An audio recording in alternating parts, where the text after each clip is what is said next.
My friends, I want to share with you today something that took me over 20 years of research and more than 500 interviews with America's most successful individuals to fully understand. Something that, when I first discovered it, shook me to my very core and changed everything I thought I knew about success, failure, and the mysterious workings of what we call fate. It was during one of my darkest moments, a period when I had lost everything I thought mattered, when my manuscripts were rejected, when creditors were knocking at my door, and when even my closest friends began to question whether this success philosophy I was developing had any merit at all, that Andrew Carnegie pulled me aside and said something that would forever change my perspective on adversity. "Napoleon," he said, his steel gray eyes boring into mine with an intensity that made my soul tremble, "do you think for one moment that the creator of this universe would hand over the keys to unlimited riches and power to someone who hadn't first proven they could handle both triumph and devastation with equal grace? Every test you're facing right now, every obstacle that seems insurmountable, every moment when you want to quit, these aren't punishments, my boy. These are divine examinations." I want you to imagine for a moment that you're standing at the edge of a cliff. Below you lies everything you've ever dreamed of, the wealth, the influence, the ability to serve others in ways that matter. But between you and that promised land stretches a bridge that seems to sway dangerously in the wind. That bridge, my friends, is made up of tests, divine tests, tests that aren't designed to break you, but to build you into someone worthy of the blessing that awaits. Today, I'm going to share with you the 11 unmistakable signs that God is testing you before He blesses you. These aren't theories pulled from some dusty philosophical tome.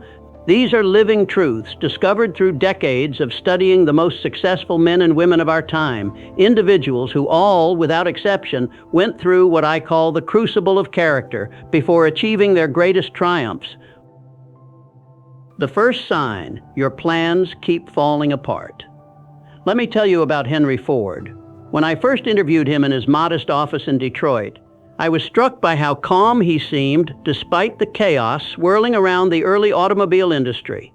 "Mr. Hill," he said, leaning back in his chair, "before I created the Model T, I failed at building cars more times than most men attempt anything in their entire lives." Ford's first company, the Detroit Automobile Company, collapsed within 2 years. His second venture, the Henry Ford Company, ended with him being forced out by his own investors. Each time his plans didn't just fail, they were demolished so completely that it seemed impossible he could ever recover. But here's what Ford understood that most people miss. When God is preparing you for something extraordinary, He will systematically dismantle every plan that isn't aligned with your highest purpose.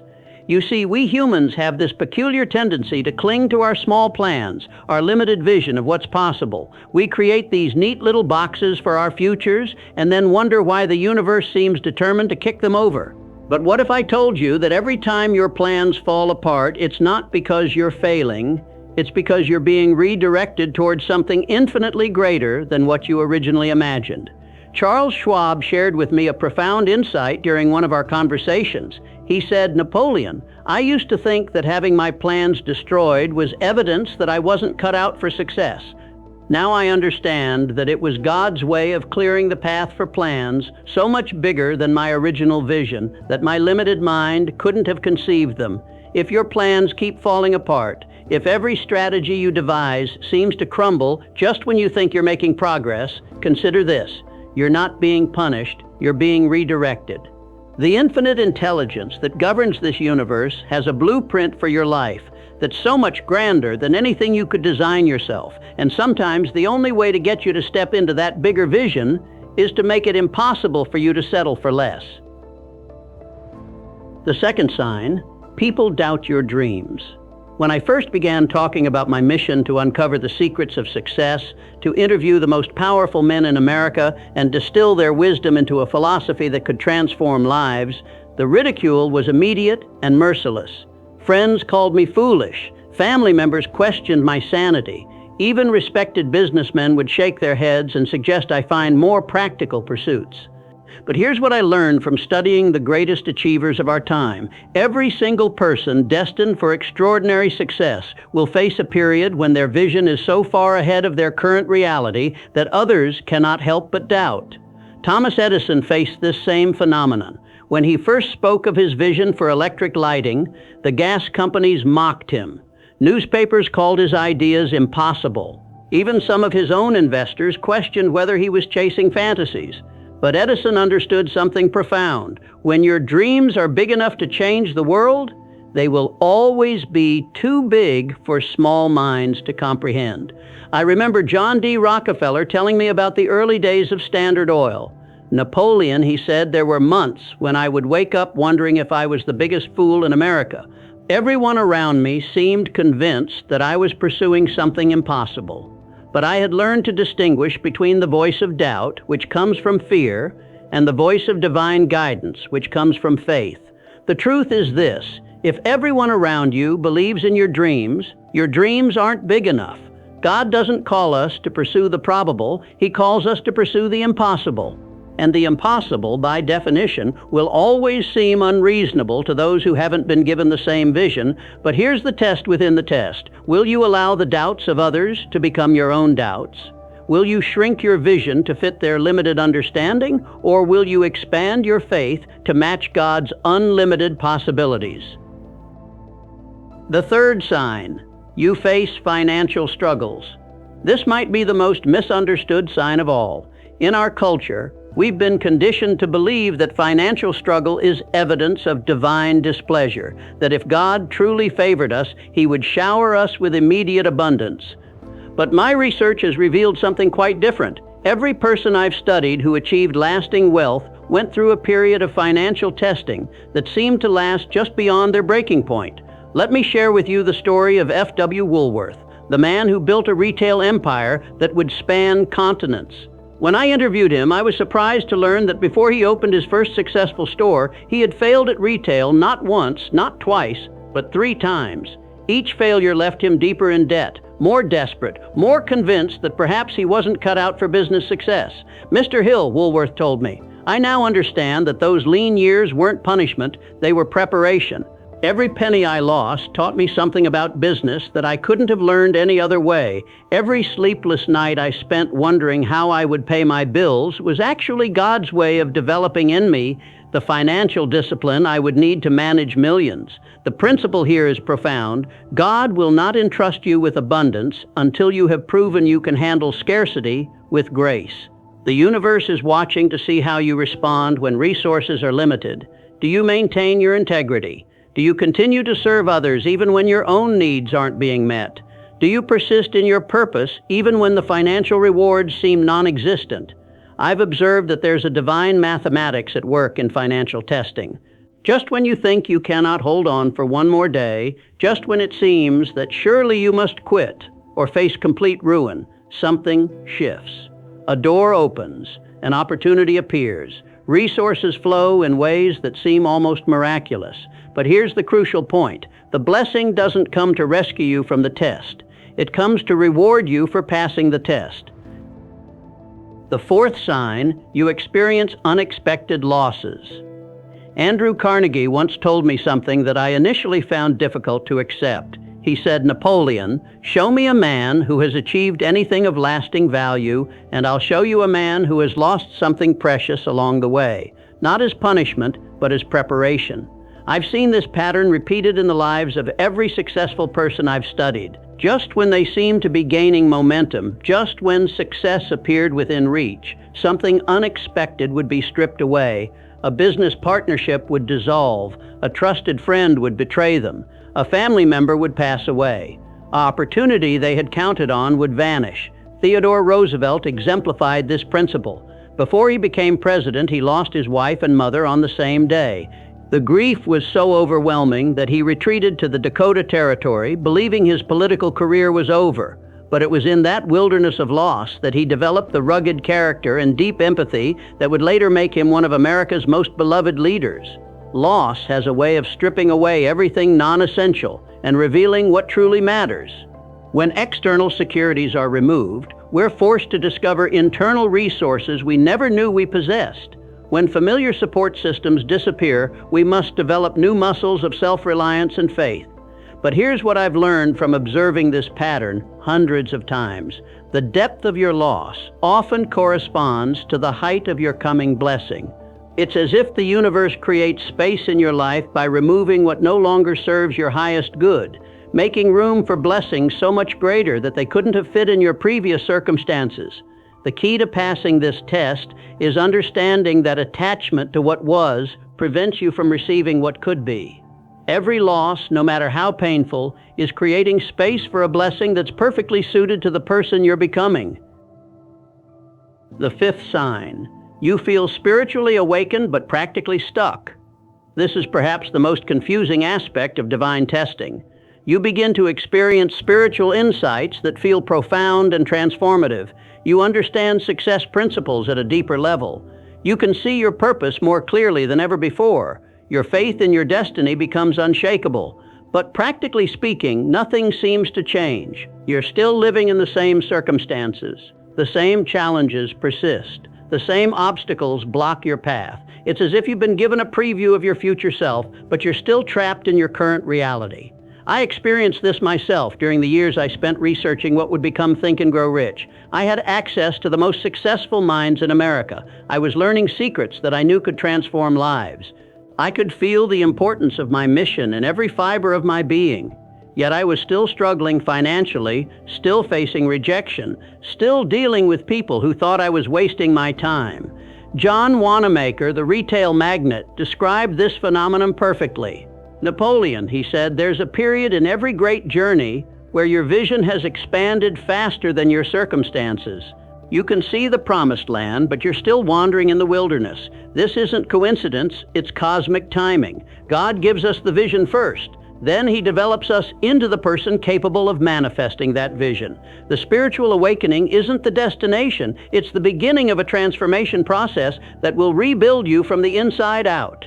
During this phase, you're being tested on whether you can maintain faith in your vision, even when external evidence suggests it's impossible. Can you continue believing in your purpose when nothing around you confirms it? Can you act on spiritual insights even when they seem to contradict practical wisdom? The sixth sign. You attract opposition from unexpected sources. One of the most painful aspects of divine testing is discovering that some of your greatest opposition comes from people you trusted most. Family members who should support your dreams instead discourage them. Friends who should celebrate your growth instead resent it. Colleagues who should collaborate instead compete. I learned this lesson dramatically when I began my research. People I had considered allies suddenly questioned my methods. Some even tried to sabotage my interviews, spreading rumors that I was wasting the time of successful businessmen. The opposition was so intense that I began to wonder if I was somehow attracting it through my own negative thinking. But then W. Clement Stone shared an insight that changed everything.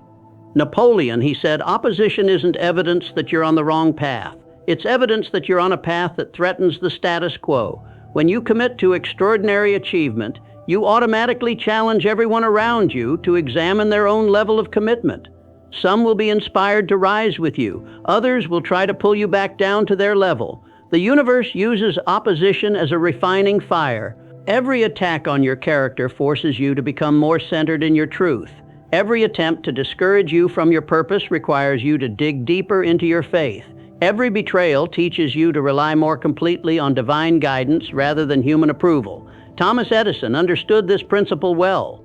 When competing inventors tried to discredit his work, when newspapers mocked his failures, when investors withdrew their support, he never took it personally. Each attack, he told me, is simply the universe's way of asking me how badly I want what I say I want. Am I willing to persist through opposition, or will I quit at the first sign of resistance? The seventh sign. Your timing seems consistently off. This is one of the most frustrating aspects of divine testing.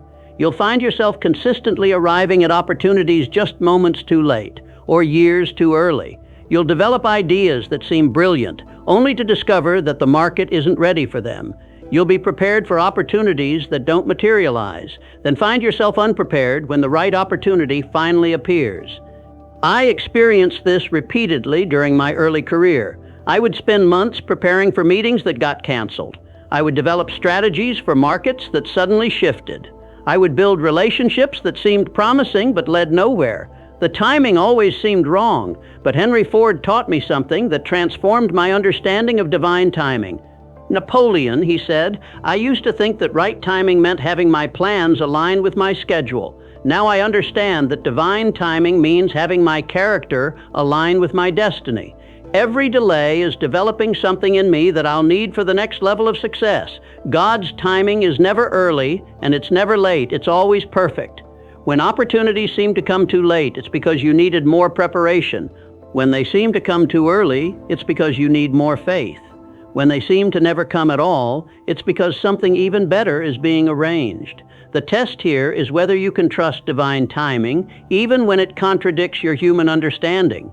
Can you remain prepared and optimistic even when opportunities seem to pass you by? Can you continue working toward your goals even when the timeline seems impossibly long?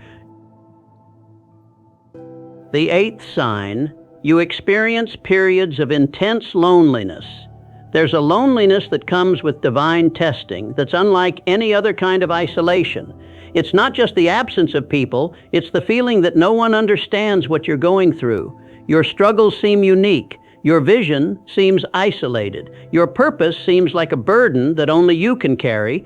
I remember nights during my research when I would sit in my study, surrounded by thousands of pages of notes from my interviews, feeling utterly alone. The magnitude of what I was trying to accomplish seemed overwhelming. The responsibility of distilling the wisdom of America's most successful people into practical principles felt crushing. But it was during one of these lonely periods that I had a profound realization. John D. Rockefeller had mentioned something in passing during one of our conversations about the isolation of leadership. He said, Napoleon, there comes a time in every great journey when you realize that you can't take anyone with you to the next level, not because you don't want to, but because they're not ready to go where you're going. Divine testing often requires you to walk alone, not as punishment, but as preparation for the responsibility of leadership. When God is preparing you to serve others at a higher level, He must first develop in you the internal strength to stand alone.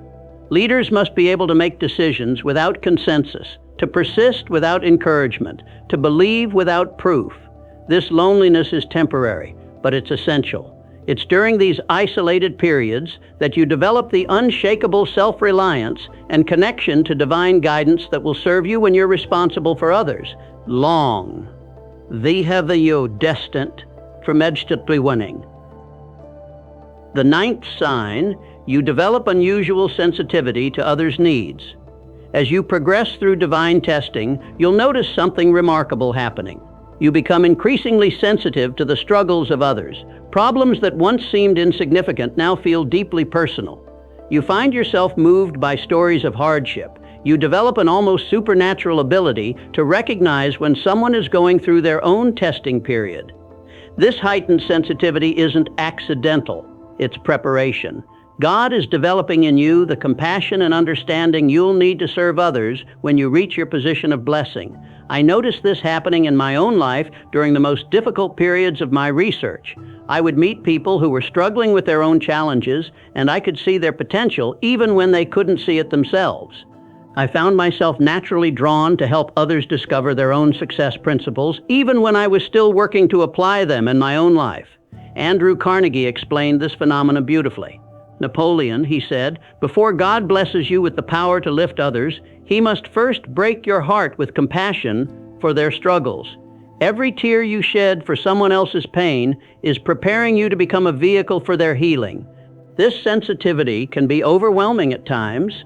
You might find yourself taking on emotional burdens that don't belong to you. You might feel responsible for solving problems that aren't yours to solve. But this is part of the test.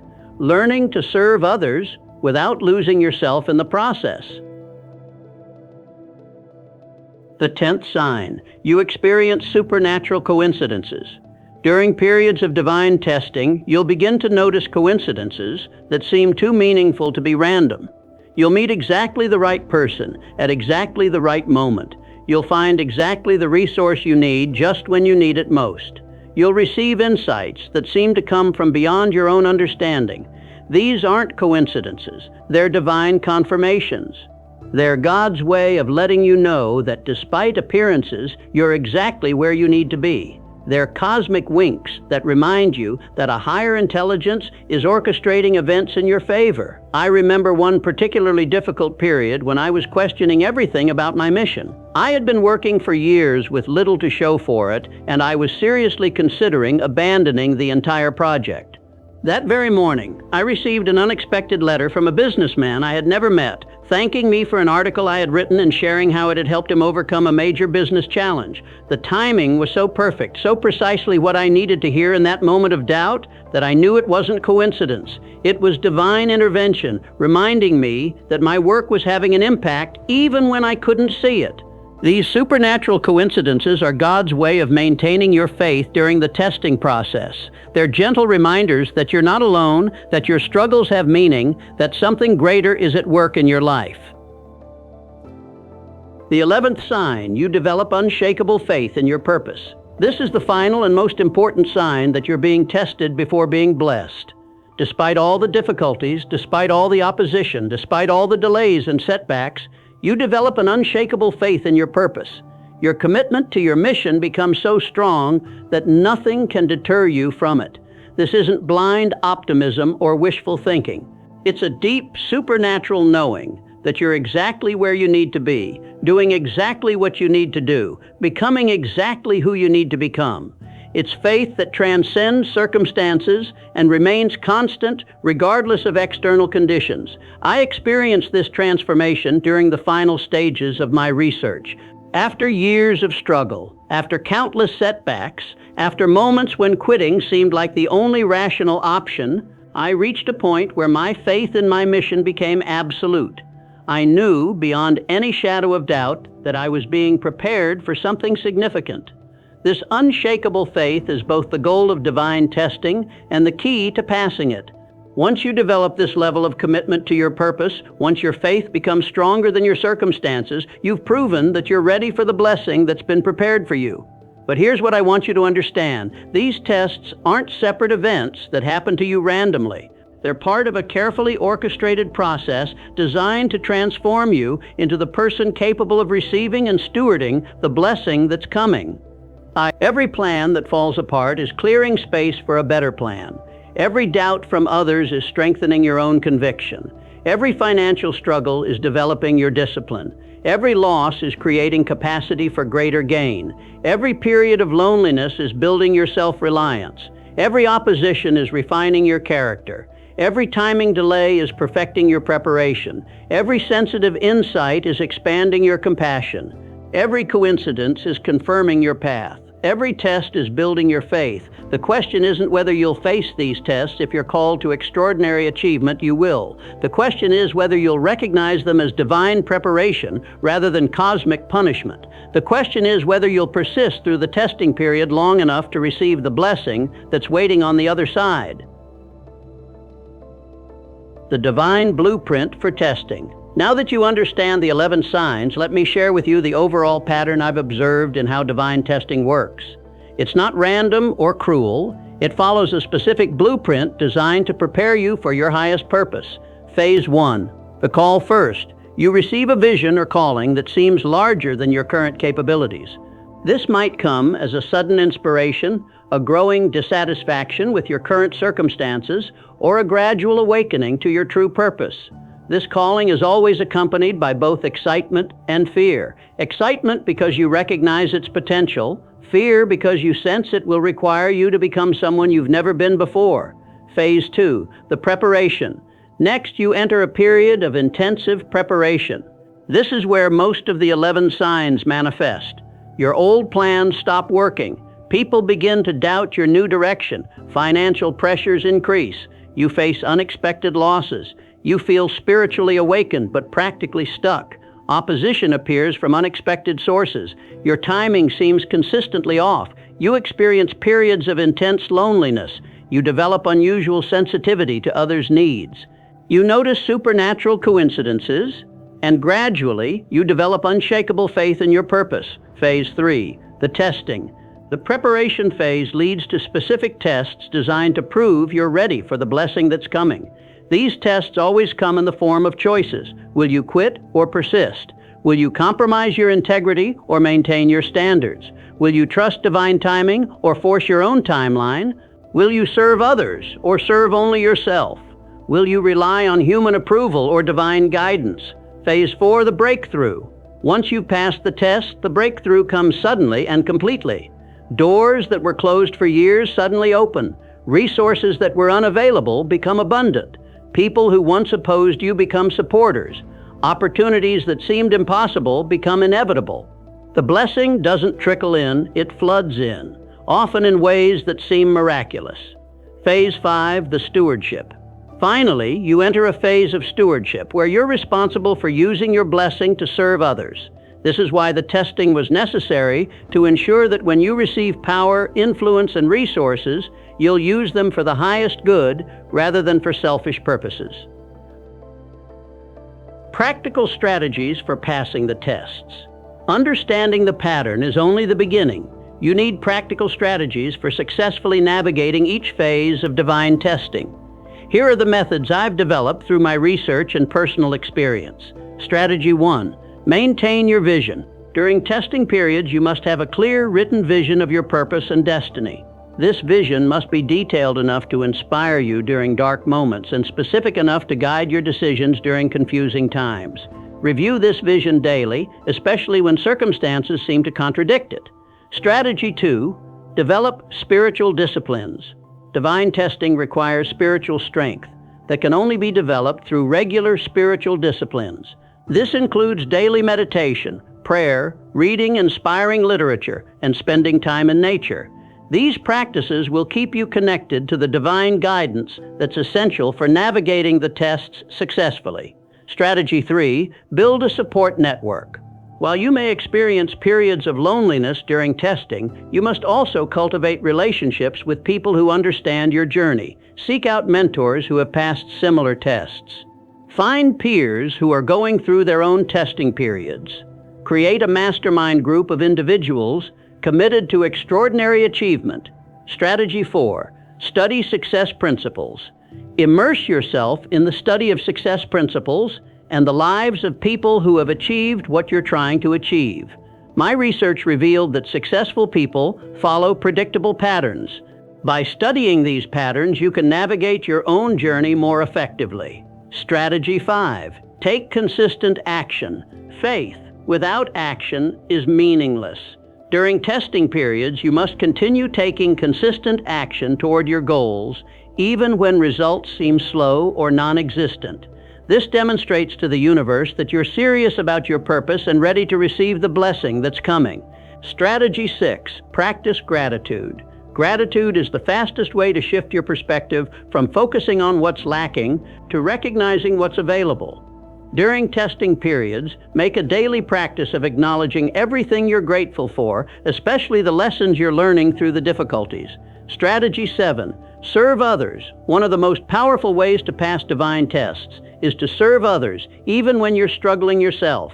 This demonstrates that your purpose extends beyond personal gain and that you're ready to be trusted with greater responsibility.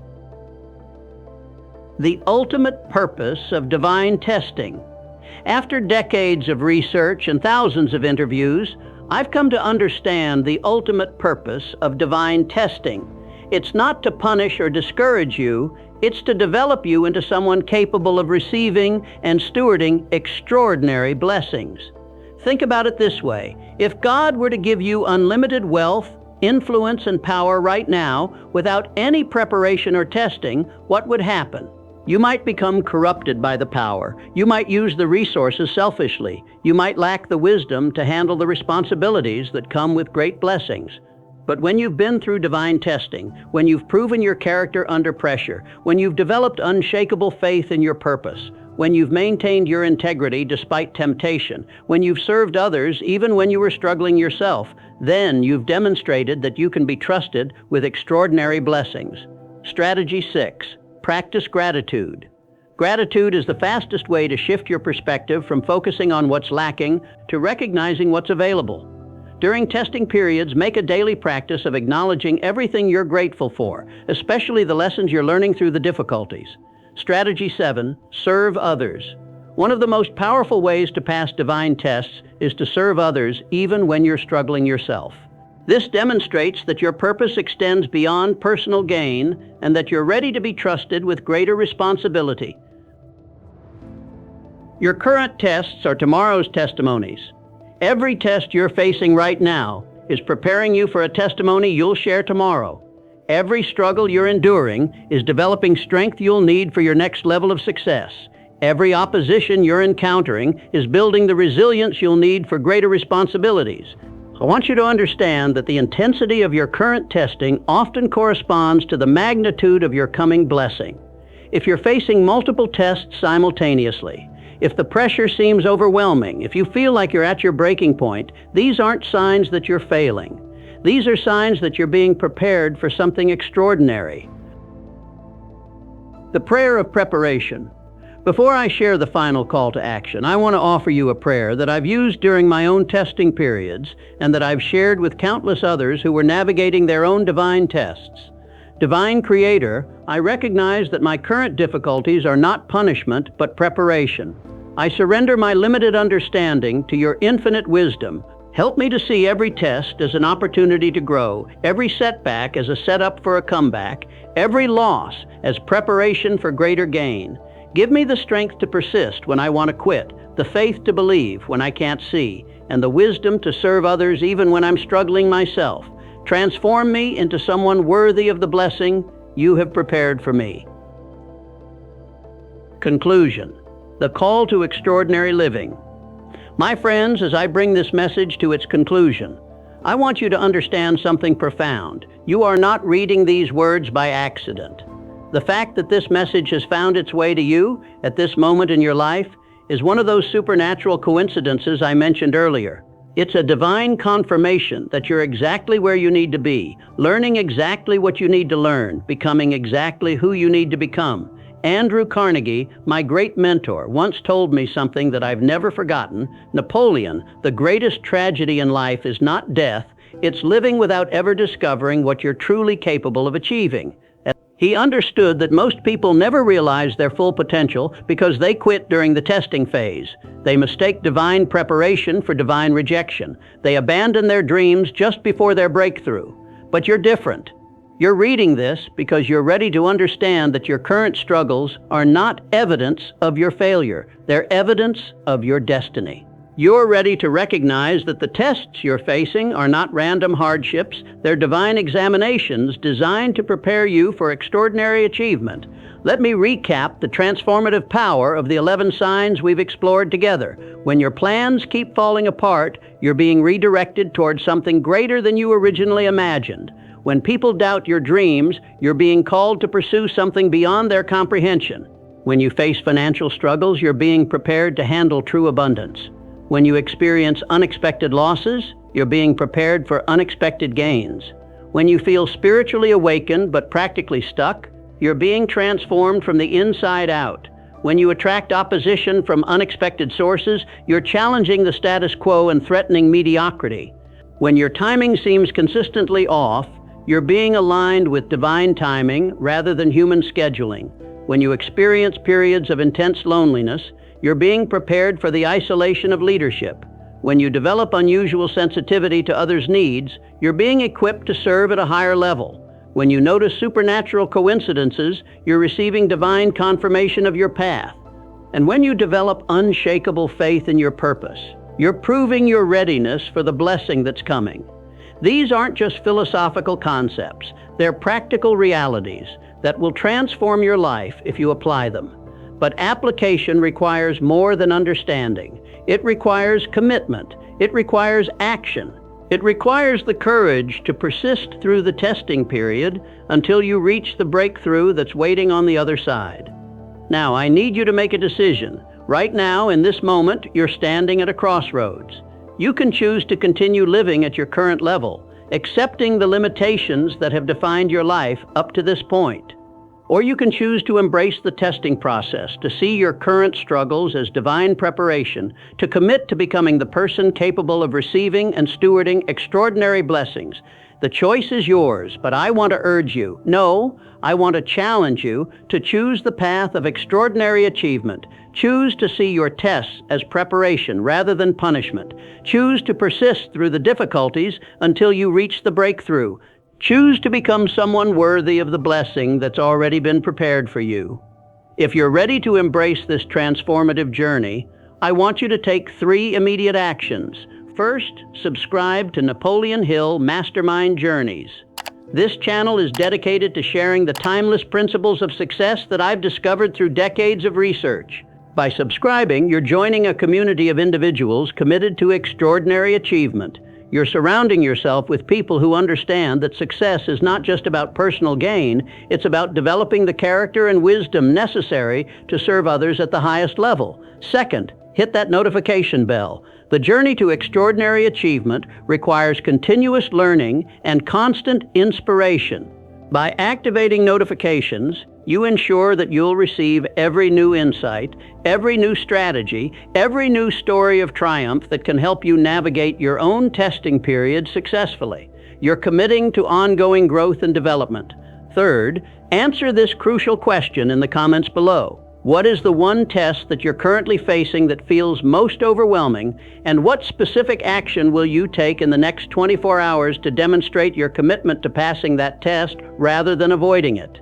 This isn't just a casual question, it's a moment of accountability that will determine whether you're truly ready to move from understanding to implementation. Your answer will reveal whether you're willing to be vulnerable enough to acknowledge your challenges and courageous enough to commit to specific action.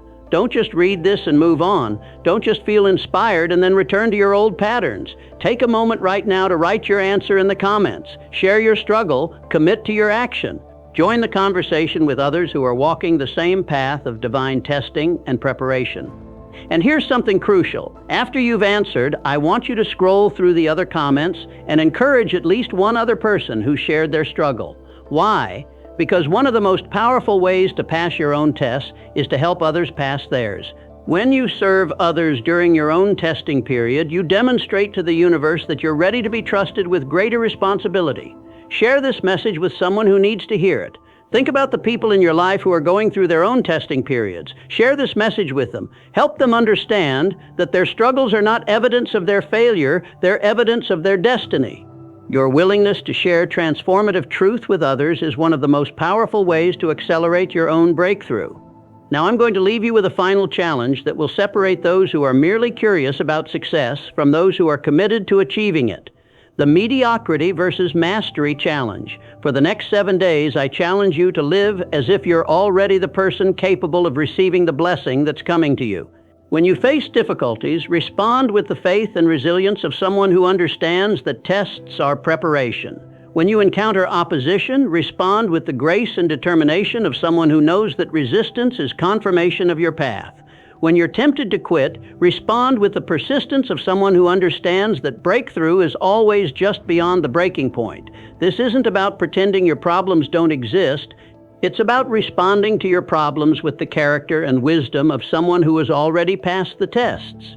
It's about proving to yourself and to the universe that you're ready for the next level of responsibility and blessing. At the end of 7 days, you'll either have evidence that you're ready for extraordinary achievement, or you'll have evidence that you need to continue developing your character. Either way, you'll have clarity about your next steps on the journey to your highest potential. As I close this message, I want to leave you with the words that have guided me through every test, every setback, every moment when I wanted to quit. Whatever the mind can conceive and believe, it can achieve. But I want to add something to that famous quote. Whatever the mind can conceive and believe, and the character can sustain, it can achieve. Your current tests are not obstacles to your success. They're the very foundation of your success. Every difficulty you face with faith rather than fear, every challenge you meet with persistence rather than surrender, every test you pass with integrity rather than compromise, is building the character necessary to sustain the success that's coming. The blessing is already prepared. The breakthrough is already arranged. The only question is whether you'll persist through the testing period long enough to receive it. Your extraordinary life is waiting. Your divine destiny is calling. Your time of blessing is coming.